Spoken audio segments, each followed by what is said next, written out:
அனைவருக்கும் அன்பு வணக்கம். மீண்டும் ஒரு கேள்வி நேரத்தில் உங்களை சந்திப்பதில் மிக்க மகிழ்ச்சி அன்பர்களே. இந்த வாரம் 2 கேள்விகள் தான் பார்க்க போறோம். ஒண்ணு சுருக்கமா பார்க்க போறோம். இன்னொன்னு சுருக்கமா விலாவாரியா பார்க்க போறோம் ஆஸ் யூசுவல். முதல் கேள்வி நண்பர் அருண், ஆமா அவர் பேர் அருண் தான், வாட்ஸ்அப்ல கேட்டிருந்தாரு. அதாவது உங்க வீட்ல புகை போடுவோம் அப்படின்னு சொன்னீங்க இல்லையா? அதுல என்னென்னலாம் சேர்த்து போடுவீங்க அப்படின்னு கேட்டிருந்தாரு.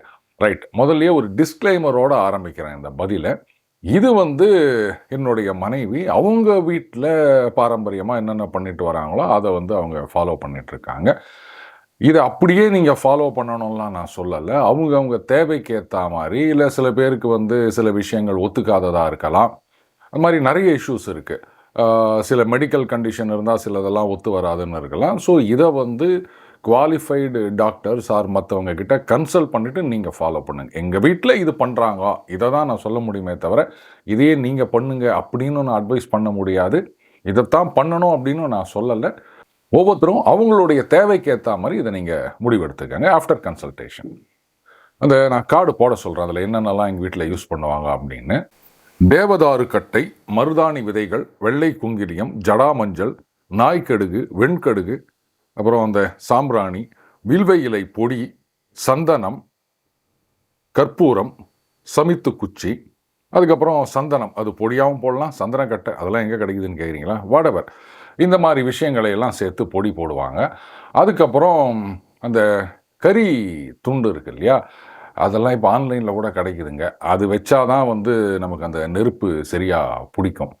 அதில் பண்ணுவாங்க. இதில் ஒரு பெரிய ட்ராபேக் இருக்குது, ஊடெல்லாம் புகையில் கறி ஆயிரும். அதையும் ஞாபகம் வச்சுக்காங்க. ஸோ அவங்க தேவைக்கேற்ற மாதிரி ஆஃப்டர் கன்சல்டேஷன் இதை யூஸ் பண்ணுங்க. இதுதான் நான் சொல்ல முடியும். ரைட். அடுத்த கேள்வி நண்பர் கேஎம்வி. நம்ம வைவஸ்வத மனு அதில் அந்த மீன் அந்த சரித்திரத்தை பார்த்தோம் இல்லையா? ஆஸ் யூஷுவல் நண்பர் உருட்டு அப்படின்னு சொல்லியிருந்தாரு. கூடவே இன்னும் சில விஷயங்களையும் உருட்டு அப்படின்னு சொல்லியிருந்தாரு. பட் அதெல்லாம் போகிற போக்கில் வேற வழி இல்லாமல் சொல்ல வேண்டியதாக போச்சு அப்படின்னு தான் நான் நினைக்கிறேன் அவரை பொறுத்த வரைக்கும். இப்போது 2000 உலகம் அழிய போகுது அப்படின்னு சொன்னாங்க. அதுக்கப்புறம் 2012 ஏதோ மாயன் கேலண்டரு, அதுக்கப்புறம் அந்த கேலண்டரில் எதுவுமே இல்லை, ஸோ அதோட உலகம் அழிய போகுது அப்படின்னு சொன்னாங்க. அதுக்கப்புறம் ஒரு படம் கூட வந்தது. அந்த படத்துலையும் பார்த்தீங்கன்னா அப்படியே உலகமே தண்ணீரால் சூழப்படுகின்றது. அதுலேருந்து தப்பிக்கிறதுக்கு நிறைய கப்பல்கள்லாம் கட்டுறாங்க. அதில் நிறைய பேர் ட்ராவல் பண்ணுறாங்க. அதுக்கப்புறமா கொஞ்சம் கொஞ்சமாக தண்ணி வடிய தொடங்குகின்றது அப்படின்றதையும் நம்ம பார்த்தோம். இந்த மாதிரி டூம்ஸ்டே மூவி அப்படின்னு சொல்லுவாங்க. இது நிறைய வந்திருக்குங்க ஹாலிவுட்டில். ஐஸ் ஏஜ், இது ஒரு கார்ட்டூன் படம், பட் ரொம்பவே நல்லாயிருக்கும். நீங்களாம் கூட பார்த்துருப்பீங்கன்னு நினைக்கிறேன். வெர்ஷன் 1, 2, 3 கூட வந்ததுன்னு நினைக்கிறேன். அது அந்த ஐஸ் ஏஜ் அப்படின்றது பேஸ்ட் ஆன் சயின்ஸ்னு சொல்வேன் அப்படின்னு நினச்சிங்கன்னா தப்பு. Based on history. இந்த பூமி பந்தானது இந்த மாதிரியான பனிக்கட்டியால் சூழப்பட்ட காலம் பல தடவை நடந்திருக்குது அப்படின்னு சொல்கிறாங்க வரலாற்றில். அதெல்லாம் பல லட்சக்கணக்கான ஆண்டுகளுக்கு முன்னாடி, பல்லாயிரக்கணக்கான ஆண்டுகளுக்கு முன்னாடி முழுவதும் அந்த ஐஸில் சூழப்பட்டு அதுக்கப்புறமா கொஞ்சம் கொஞ்சமாக ஐஸ் விலகியது அப்படின்னு. இப்போது அதை யோசிச்சு பாருங்கள். முழுவதும் பனிக்கட்டியில் அப்படியே சூழ்ந்து விட்டது அப்படின்னு சொன்னால் அதுக்கப்புறம் என்ன, திடீர்னு பனிக்கட்டி ஒரு நாள் அப்படியே காணாமல் போயிருமா? இல்லை. டெம்பரேச்சர் இன்க்ரீஸ் ஆக அந்த பனிக்கட்டி உருக தொடங்கும். அப்போது அந்த இடம் தண்ணியாக இருக்கும் இல்லையா? அப்போ பூமியில் பெருமளவு இடங்கள் தண்ணீரால் சூழப்பட்டு இருக்கும். ஏதோ ஒரு சில இடங்கள் மட்டும்தான் நல்ல உயரத்தில் இருக்க இடங்கள் தப்பிக்கும். ஆனால் அப்படியும் ஜீவராசிகள் தப்பித்து பிழைத்து தான் இருக்கின்றன. அதையும் நம்ம ஞாபகத்தில் வச்சுக்கணும். அந்த காலகட்டத்தில் இருந்த விலங்குகள் ஒரு ஐஸ் ஏஜ் அதுக்கப்புறம் மறுபடியும் அந்த லேண்டெல்லாம் வெளில வர தொடங்கிய பிறகு நிறைய உருமாற்றங்கள் அடைந்திருக்கின்றன. பல விலங்குகள் இல்லாமலும் போயிருக்கின்றன அப்படின்றதையும் நம்ம பார்க்குறோம். அதே மாதிரி இந்த டைனோசார் இது அழிந்ததற்கு ஒரு விண்கல் தாக்குதல் அப்படின்னு ஆரம்பித்து நிறைய ரீசன் சொல்கிறாங்க. இன்ஃபேக்ட் ஒரு தியரி அந்த டைனோசார் அழிந்ததற்கு என்ன சொல்லுது அப்படின்னா, அவங்கெல்லாம் அஜீரண கோளாறுனால செத்து போயிட்டாங்க. இது அஜீரணமா? ஏன்னா இந்த காலத்தில் இருந்தால் ஈனோ குடிச்சிருக்கலாம் அப்படின்னா, அதாவது ஏதோ ஒரு விதமான ஒரு தாவரமும் ஏதோ அதை சாப்பிட்டாதான் அதுங்களுக்கு ஜீரணம் ஆகுமா. இப்போ நம்ம நாய் பூனை கூட பார்த்துருக்கோம். ஏதாவது உடம்பு சரியில்லை அப்படின்னா எங்கேயோ தேடி போயிட்டு ஒரு புல்லை தின்னுட்டு வரோம். இன்றைக்கி அப்பார்ட்மெண்ட்டில் வளர்க்குற நாய்கள்லாம் புல்லுனா என்னென்னே தெரியாது. பாவம் அதுங்கெல்லாம் என்ன பண்ணுமோ தெரியல. இதில் இன்னொரு ஆச்சரியமான விஷயம் பார்த்தேன். அதாவது இந்த காக்கா இருக்கு இல்லையா, அது சில சமயங்கள் அந்த எறும்பு புத்து இருக்க இடத்துல போயிட்டு அப்படியே ரெக்கையை விரிச்சிட்டு சும்மா நின்றுட்டு இருக்குமா. எதுக்காக அப்படின்னா அந்த எறும்பெல்லாம் அந்த காக்காயோட உடம்பு முழுக்க ஏறுமா. எதுக்கு எறும்பு ஏறணும்னா அது கடிக்கும். புதுசா ஏதாவது பார்த்தீங்கன்னா எறும்பு கடிக்க தான் செய்யும். ஏன் எறும்பு கடிக்கிறதுல அவ்வளோ ஒரு ஜாலியா அப்படின்னா, அந்த எறும்பு கடிக்கும்போது ஒரு விதமான அந்த ஃபார்மிக் ஆசிட் அப்படின்றது வெளிப்படுகின்றதாம். அது வந்து ஒரு வியாதிக்கு மருந்து அப்படின்னு. உடனே இந்த காக்கா எந்த மெடிக்கல் காலேஜ்ல போய் படிச்சுது அப்படின்னு புத்திசாலித்தனமா யாராவது கேள்வி கேட்டாங்கன்னா, அதுக்கு நான் பதில் சொல்ல முடியாது. ஸோ எறும்பு கடிச்சா இந்த வியாதி குணமாகின்றது அப்படின்றது காக்காய்க்கு எப்படி தெரிஞ்சது? இது எப்படி ஆரம்பிச்சிருக்கும் யோசிச்சு பாருங்களேன். ஒரு காக்கா அதுக்கு வந்து உடம்பு சரியில்ல அப்படின்ன உடனே, ஆஹா நமக்கு உடம்பு சரியில்ல அப்படின்றது அதுக்கு தெரிஞ்சிருக்கணும். அதுக்கப்புறம் இதுக்கு ஏதாவது வைத்தியம் பண்ணணும் அப்படின்றதும் அதுக்கு தோணி இருக்கணும். இதுக்கெல்லாம் முதல்ல பகுத்தறிவு வேணும்.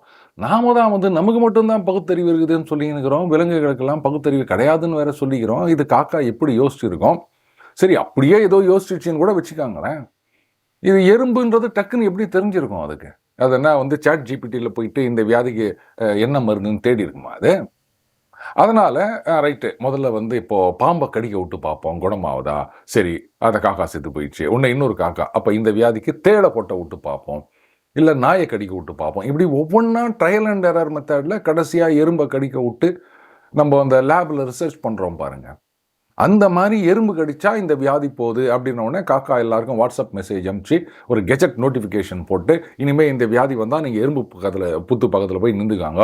எறும்பு கடிச்சதுன்னா ஃபார்மிக் ஆசிட் வருது, இதனால உங்களுக்கு வியாதி குணமாகுது அப்படின்னு மெடிக்கல் கவுன்சில் ஆஃப் க்ரோ அதில் ஏதாவது நோட்டிஃபிகேஷன் போட்டு இப்படி ஏதாவது வந்ததா? நாய் போன சொன்னோம் இல்லையா புல்ல தின்னுது அப்படின்னு, அதுக்கு யாருங்க சொல்லி கொடுத்தா? இயற்கையாகவே இது தெரிஞ்சிருக்குதுல்ல. இந்த வியாதி வரும்போது நம்ம சாப்பிடாம இருக்கணும், இல்லை இதை தின்னா வந்து குணமாகும் தெரிஞ்சுதானே அதை போய் தின்னுது.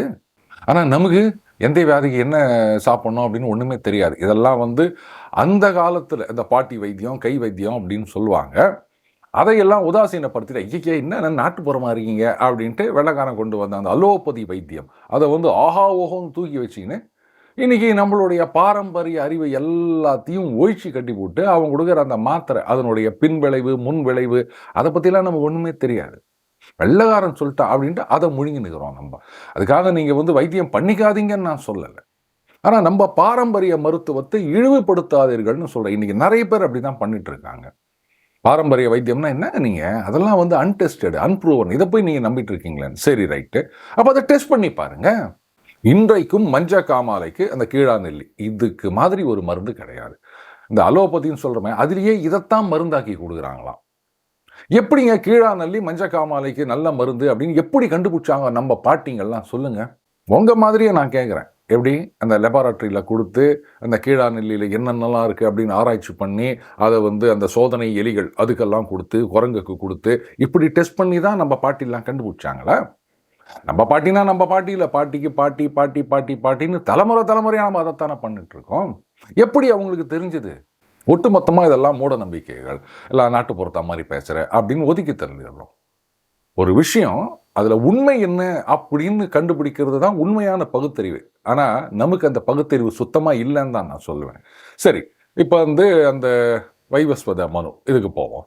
மகாபாரதம் கூறுகின்றது அப்படின்னு சொன்ன உடனே இது உருட்டு அப்படின்னு சொல்லிடுவோம். இதே வெள்ளைக்காரன் சொன்னால் அப்போ வந்து ஏதோ ஆராய்ச்சி பண்ணி தான்ப்பா சொல்வான் அப்படின்னு நம்ம சொல்லிட்டு இருக்கோம். சரி, இந்த 2012 படம் பார்த்தவங்க பார்க்காதவங்க யாராக ஒன்றா இருக்கட்டும். இப்போ நான் அவங்கள இன்னொரு மாதிரி யோசிக்க வைக்கிறேன்.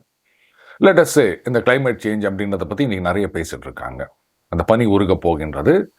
இன்னும் ஒரு 5-10 வருஷத்தில் பார்த்தீங்கன்னா ஆர்டிக் இப்போ வந்து ஒரு சில மாதங்கள் மட்டும்தான் அங்கே கப்பல் போகலாம், மற்ற நேரத்துலலாம் வந்து பனி மூடி இருக்கும்.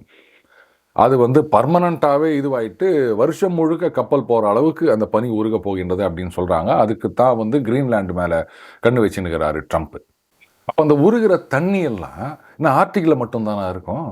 ஏன்னா இந்த பெருங்கடல்கள் அப்படின்றது ஒன்னோட ஒன்று அப்படியே லிங்க் ஆகுது. உலகத்தில் 2/3 வந்து தண்ணி தான், 1/3 மட்டும்தான் நிலம். அதை ஞாபகம் வச்சுக்கணும். அப்போ அந்த வாட்டர் லெவல் இன்க்ரீஸ் ஆகும்போது low lying areas, coastal areas இதெல்லாம் முழுகக்கூடிய வாய்ப்பு இருக்கிறது. சின்ன சின்ன தீவு கூட்டங்கள் இதெல்லாம் முழுகக்கூடிய வாய்ப்பு இருக்கின்றது அப்படின்னு அந்த கிளைமேட் சேஞ்ச் பற்றி பேசுகிறவங்கலாம் சொல்லிட்டு இருக்காங்க. இப்படி ஒரு சினாரியோ நிஜமாகவே வந்து இந்த மாதிரி அந்த கிளைமேட் சேஞ்சு யாரும் ஒன்றும் கட்டுப்படுத்தாமல் கண்ணாபின்னான்னு ட்ரம்ப் மாதிரி எல்லாத்தையும் வந்து நாசப்படுத்திட்டு உலகத்தில் நிறைய இடம் தண்ணீரால் முழுகுகின்றது அப்படின்னு சொல்லும்போது ஈவன் பங்களாதேஷ் பெரிய அளவில் பாதிக்கப்படும் அப்படின்னு சொல்கிறாங்க, மாலத்தீவுகள் பாதிக்கப்படும் அப்படின்னு சொல்கிறாங்க. அப்போது ஏதோ ஒரு இடத்துல ஒரு ஒரு தமிழ்நாடு அளவுலேயோ இல்லை வந்து ஒட்டுமொத்தமாக ஒரு இந்தியா அளவுலேயோ ஒரு பகுதி மிச்சம் இருக்குதுன்னு சொன்னால் பிரச்சனை இல்லைங்க. ஆனால் ரொம்பவே கம்மியான இடம்தான் இருக்கின்றது அப்படின்னா என்ன பண்ணுவோம் நம்ம? அண்டு ஜீவராசிகள், தாவரங்கள் இதெல்லாம் வந்து பெரிய அளவில் அவங்களால சேவ் பண்ண முடியாது. ஆனால் என்னைக்கு இருந்தாலும் ஒரு நாள் இந்த தண்ணி விலகும். இது வந்து வரலாற்றில் நிறைய தடவை நடந்திருக்கு. அது நமக்கு தெரியும், சான்றுகளும் இருக்கின்றன. அப்போ நம்ம என்ன பண்ணுவோம்? நம்ம கேஎம்விஏ ஒரு சயின்டிஸ்டாக இருக்காருன்னு வச்சுக்கோங்க. ஈவன் அதர்வைஸ் அவர் இப்போ கேட்டிங்கன்னா அறிவியல் பூர்வமாக யோசித்து சொல்லுங்கன்னா இதை தான் சொல்வார். கரெக்டுங்க. எதுக்கு வந்து எல்லா விலங்குகளையும் எடுத்துகிட்டு போனோம்? அதனுடைய டிஎன்ஏ மட்டும் எடுத்துகிட்டு போனால் போதும்.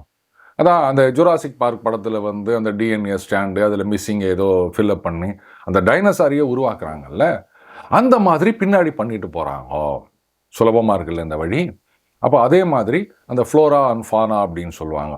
எல்லா விலங்குகள், தாவரங்கள் அதனுடைய அந்த ஜீன்ஸ், டிஎன்ஏன்னு சொல்கிறோம் இல்லையா, இதை மட்டும் எது தேவையோ ரீப்ரொடியூஸ் பண்ணுறதுக்கு அதை மட்டும் நம்ம வந்து எடுத்து வச்சிட்டோம் அப்படின்னு சொன்னால் ஒரு மிகப்பெரிய கப்பல் அந்த மாதிரி நம்ம போயிட்டே இருக்கலாம். பட் கப்பலுக்கு எரிபொருள் வேணும். அது காலம் பூரா போயிட்டே இருக்க முடியாது. அப்போ சேஃபாக ஒரு இடத்துக்கு போய் கொஞ்சம் தப்பிச்சு பிழைச்ச மனிதர்கள் ஒதுங்கி கொள்ள வேண்டும். அதே சமயத்தில் இந்த டிஎன்ஏ இதெல்லாம் எடுத்துகிட்டு போகிறோம் இல்லையா, இதெல்லாம் சேஃபாக இருக்கணும். சேஃபாக இந்த சென்ஸு அந்த ஜுராசிக் பார்க் படத்தில் கூட பார்த்துருப்போம். அது வந்து அந்த ஃப்ரீசர் மாதிரியான ஒரு கம்பார்ட்மெண்ட்டில் வச்சுருப்பாங்க. அப்போது அந்த மாதிரி ஒரு ஃப்ரீசர் ரெடி பண்ணணும்னு சொன்னால் எல்லா டிஎன்ஏ ஸ்டாண்ட்ஸ் அப்படின்னு சொல்லும்போது மிகப்பெரிய சைஸில் இருக்கும் அது. ஆர் ஒரு நார்மல் சைஸ் கண்டெய்னர்னால் ஏராளமான கண்டெய்னர் இருக்கும். அப்போது அதெல்லாம் ஃப்ரீசிங் பாயிண்ட்லேயே வந்து நீங்கள் மெயின்டைன் பண்ணணும். நம்ம அந்த ஃப்ரிட்ஜில் மருந்து வச்சுருந்தா எப்படி ஃப்ரிட்ஜு கண்டினியூஸாக ஃபங்க்ஷன் ஆகிட்டு இருக்குன்னு சொல்கிறோம் இல்லையா. அப்போது அதுக்கும் எனர்ஜி தேவை. அந்த எனர்ஜிக்கு எங்கே போகிறது? இதில் ரஷ்யாவில் ரொம்ப அழகாக பண்ணியிருந்தாங்க. Radio isotope thermo electric generator அப்படின்னு, ஆர்டிஜி அப்படின்னு சொல்லுவாங்க. நல்ல டெக்னாலஜி தான். அதாவது கிட்டத்தட்ட ஒரு 30 வருஷத்துக்கு எந்த விதமான ஹியூமன் இன்டர்வென்ஷனும் இல்லாமல் அது பாட்டுக்கு ஃபங்க்ஷன் ஆகிட்டே இருக்கும். ஆச்சரியமாக இருக்குல்ல? பண்ணியிருக்காங்க. ஸ்ட்ரான்ஷியம் அப்படின்ற ஒரு ரேடியோ ஐசோட்டோப் வச்சு அதனுடைய ஆஃப் லைஃப் பீரியட்ன்றது வந்து 28.7 இயர்ஸ்ன்னு நினைக்கிறேன். ஸோ அது டீகே ஆகும்போது ஹீட்டை வெளிப்படுத்தும். அந்த ஹீட்டை வந்து தெர்மோ கப்பிள் வச்சு எலக்ட்ரிக் எனர்ஜியாக மாற்றி ஒரு 10 வாட்டு 20 வாட்டு அந்த மாதிரி ஆரம்பித்து அதை என்ன பண்ணியிருக்காங்க, அந்த சோவியத் ஆர்டிக் ஏரியா அங்கே பார்த்தீங்கன்னா அந்த லைட் ஹவுஸ் அதில் அந்த ரேடியோ பேக்கான் இதுக்கு வந்து யூஸ் பண்ணியிருக்காங்க. ஏன்னா அந்த பகுதிகளில் நான் சொன்னேன் இல்லையா, ஐஸ் பிரேக்கர் வச்சு போகணும் பல மாதங்கள் அப்படின்னு. ஈவன் அதர்வைஸ் அந்த போலார் வின்டர்னு சொல்லுவாங்க. அப்போ வந்து வெளிச்சமே இருக்காது, ஒன்றும் தெரியாது. அப்போ அதுகளுக்கு வழிகாட்டுவதற்காக கிட்டத்தட்ட 1007 இடத்துல இந்த மாதிரி அவங்க செட் பண்ணாங்களாம். ஏர்லியர் பிளான் என்னென்னா 10 வருஷத்துக்கு ஒரு தடவை போயிட்டு அதை மெயின்டெனன்ஸ் பண்ணிட்டு வருது அப்படின்னு. ஆனால் சோவியத் யூனியன் கொலாப்ஸ் ஆன பிறகு அவங்களால அதை செய்ய முடியல, விட்டுட்டாங்க. அது வந்து இந்த ஸ்கிராப் டீலர்ஸ்லாம் ஏதோ இருக்குது அப்படின்னு நோண்ட ஆரம்பித்து ரேடியோ ஆக்டிவ் டேஞ்சர் அப்படின்னு இது உலகுக்கு தெரிய வந்து அதுக்கப்புறம் ஒரு இன்டர்நேஷ்னல் கோஆப்ரேஷனோட அதெல்லாம் வந்து டிஸ்மேண்டில் பண்ணாங்கன்னு சொல்லுவாங்க. ஆனால் இங்கே வந்து 10 வருஷத்துக்கு ஒரு தடவை அதை மெயின்டைன் பண்ணுறதுக்கு என்ன பண்ண முடியும்னு தெரியாது. நான் சொல்கிறது இந்த மாதிரி தண்ணி சூழ்ந்துட்டு நீங்கள் எங்கேயோ போய் இருக்கிறீங்க அப்படின்னு சொன்னால் அப்போது என்ன விதமான ஃபியூல் யூஸ் பண்ணி அந்த ஃப்ரீசரை நீங்கள் ரன் பண்ண முடியும்? 30 வருஷம், இது வந்து 28.7 இயர்ஸ்னு சொல்கிறோம் இல்லையா. ஒருவேளை தண்ணி வடிக்கிறதுக்கு 50 வருஷம் ஆச்சுன்னா என்ன பண்ணுவீங்க? இந்த மாதிரி நிறைய விஷயங்கள் இருக்குது. அப்போது அது வந்து ஃப்ரீசிங் பாயிண்டில் இருக்கணும். அந்த தண்ணி விலகும் போதும் அது சேஃபாக இருக்கணும். அப்படின்னா ஒரே இடம்தான், உயரமாகவும் இருக்கணும், ஃப்ரீசிங் பாயிண்ட்லையும் இருக்கணும்னா இமயமலை. நௌபந்தனம் ஞாபகம் இருக்கா? அதே தான், அங்கே தான் அந்த படகை கட்டி வச்சாங்க அப்படின்னு.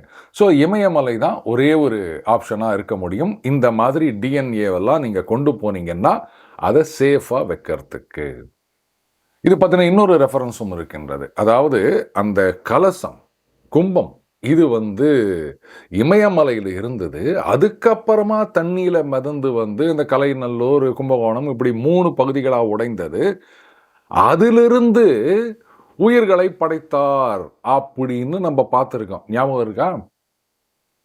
அப்போ அதுலேருந்து நாம் கற்றுக்கணும். இனிமே வந்து டிஎன்ஏவை ஸ்டோர் பண்ணணும். இன்னைக்கு இருக்கிற அந்த சயின்டிஃபிக் டெம்பரோடு இருக்க பகுத்தறிவு வியாதிகள், இமயமலையில் கொண்டு போய் வைங்க, நாளைக்கு வந்து தண்ணி விலகிச்சுன்னா கூட அது பர்மா ஃப்ரோஸ்ட் அப்படியே தான் இருக்க போகுது. ஃப்ரீஸ் ஆனதாக தான் இருக்கும். எப்போ வேணா நீங்கள் ரீப்ரொடியூஸ் பண்ணிக்கலாம். அதனால் மகாபாரதம் சொல்கின்றது அப்படின்னா கேலி கிண்டல் பண்ணுறவங்களுக்கு அதை சொல்கிறத தான் நாம் ஃபாலோ பண்ணின்னுக்கிறோம், ஃபாலோ பண்ண வேண்டிய நெசசிட்டி அப்படின்ற சொல்கிறதுக்காகத்தான் இவ்வளோ சுருக்கமாக விலா வாரியாக நான் சொல்ல வேண்டியதாக இருந்தது நண்பர்களே. இப்போ கேட்கலாம், எல்லாம் சரிங்க, நீங்கள் டிஎன்ஏ எடுத்துகிட்டு போயிட்டீங்க, நீங்கள் இமயமலை உச்சியில் இருக்கீங்க அப்படின்னா முதல்ல நீங்கள் அங்கே எப்படி சர்வைவ் ஆவீங்க? அதுவே வந்து சந்தேகம். அதுக்கப்புறம் தண்ணி வடிஞ்ச பிறகு எல்லாம் வந்து அப்படியே ஒரு சேரும் சகதியுமாக இருக்க போகுது. அதுக்கப்புறம் நீங்கள் இங்கே வந்தீங்கன்னா நீங்கள் விட்டுட்டு போன அந்த ரிசர்ச் ஃபெசிலிட்டி அதெல்லாம் அப்படியே இருக்கும்னு நினச்சிட்றீங்களா? எல்லாம் நாசமாக போயிடுங்களா? அப்புறம் எப்படி ரீப்ரொடியூஸ் பண்ணுவீங்க அப்படின்னு. கரெக்டு தான். இமயமலை மட்டுமே வந்து அப்படின்னு சொல்ல முடியாது. இன்னும் சில இடங்களும் எங்கேயாவது வந்து தப்பி பிழைத்திருக்கலாம். ஈவன் அதர்வைஸ் இமயமலை டாப்லேயே கூட உங்களுக்கு தேவையான அந்த நாலேஜ் அப்படின்றத நீங்கள் எடுத்துகிட்டு போயிட்டீங்கன்னு சொன்னால் அதுக்கப்புறம் அதிலிருந்து உருவாக்குவது இட் வில் டேக் டைம்.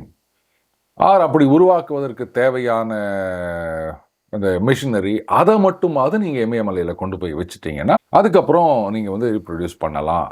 இதுதான் வந்து இன்றைக்கு மகாபாரதத்திலிருந்து நாம் வந்து தெரிந்து கொள்ள வேண்டிய விஷயம்.